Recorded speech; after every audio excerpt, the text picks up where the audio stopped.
आम्ही चाललो सर्व केदारनाथला आणि इथे आम्ही सर्व उभे आहोत.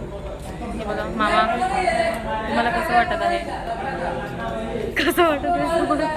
छान वाटत आहे. हां, मामा पहिल्यांदा चाललेले आहोत. आपण पुढे नक्की आपला एक्सपिरियन्स शेअर करू. मी आता चालले माझ्या पप्पाकडे. 3रं वर्ष. तुम्हाला कसं वाटतं? आम्हाला 3रं वर्ष कसं वाटतं आपल्याला? आम्हाला एकदम भारी वाटतं. अजून जाऊ. स्वर्गात चालले सर्व. तिसरूंदा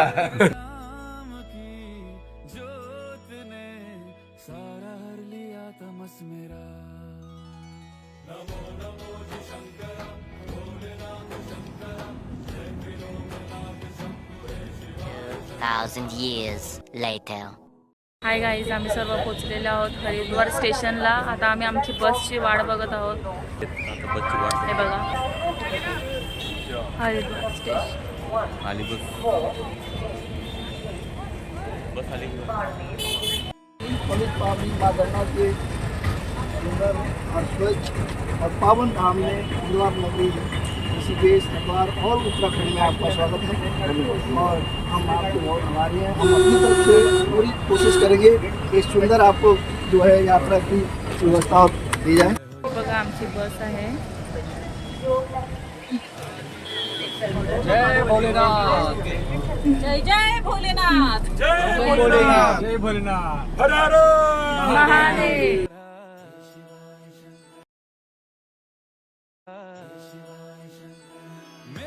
मंडळी, आता आम्ही पोचले हरिद्वार शहरात हर की पौडी येथे. हरिद्वार हे शहर उत्तराखंड राज्यातील एक प्रमुख शहर आहे. आणि हरिद्वार म्हणजे हरी का द्वार म्हणजे ईश्वर का द्वार असंही म्हटलं जातं. म्हणजे स्वर्गाचा रास्ता असं म्हटलं जातं हरिद्वारला. हे बघा उत्तराखंड देवभूमी. गंगा स्नान एकदम चांगल्या पद्धतीने झालेलं आहे. एकदम त्याची लोकांची गर्दी नाही आहे जास्त, पण आहे, पण जास्त नाही आहे. म्हणजे नॉर्मली अगोदरपेक्षा तरी खूप कमी आहे. संध्याकाळी सगळी गर्दी वाढेल म्हणजे आरतीच्या टायमाला. हे बघा गर्दी दाखवली.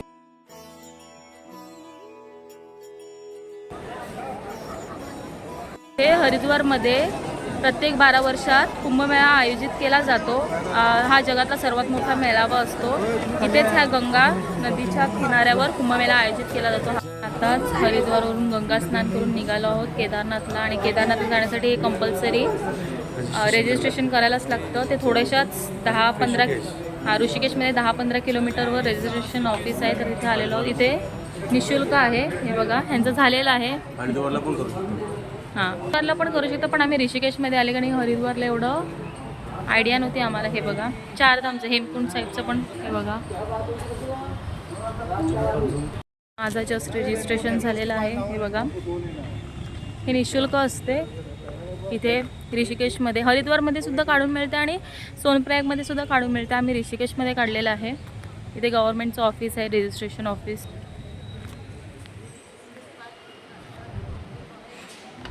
आणि इकडे ही जी लाईन आहे तिकडेच काढून मिळते. हे बघा इथे पार्किंग आहे. रजिस्ट्रेशन झालेलं आहे. सर्वांचं रजिस्ट्रेशन झालेलं आहे. मीच शेवट माझं सुद्धा झालं.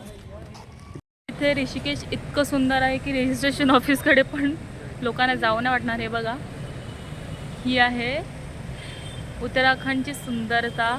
आणि हे आहे ते यात्रा रजिस्ट्रेशन ऑफिस.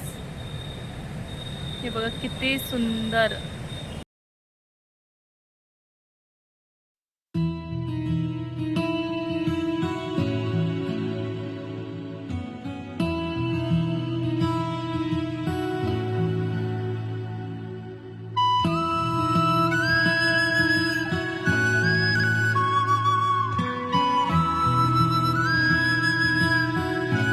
आम्ही इथे केदारनाथच्या रस्त्यात लंचसाठी आलेलो आहोत. आणि तुम्हाला मी फक्त व्ह्यू दाखवते इकडचा. थांबायला हे बघा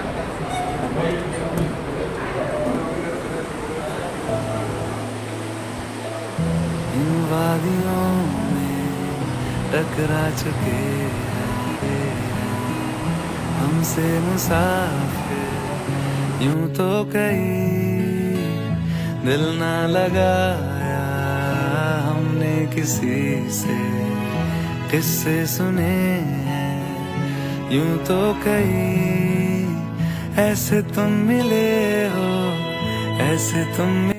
आता आम्ही आलेलो आहोत देवप्रयाग संगमला. देवप्रयाग संगम म्हणजे अलकनंदा नदी आणि भागीरथी नदीचं संगम. जेव्हा ती गंगा तयार होते, ही जी इथून येते ती अलकनंदा नदी आणि इथून येते ती भागीरथी नदी आणि ते दोन्हीचं मिलन होते इथे गंगा आणि इथून ती चालू होऊन आणि हरिद्वारमध्ये ही जी गंगा आहे ती इथूनच स्टार्ट होऊन जाते.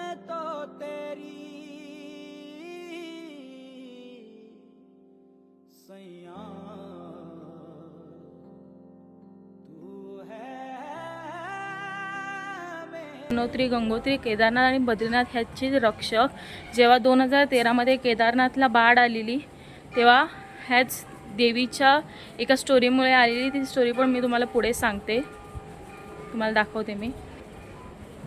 लोक म्हणतात की धारी देवी ही पूर्ण उत्तराखंडाची रक्षणकर्ता देवी आहे. त्याचं मंदिर अलकनंदा नदीमध्ये आहे आणि खूप पॉवरफुल मानलं जातं. 2013मध्ये तिथे एक हायड्रो प्रोजेक्ट बनत होतं म्हणून मंदिर थोडं हलवण्याचं ठरवलं गेलं.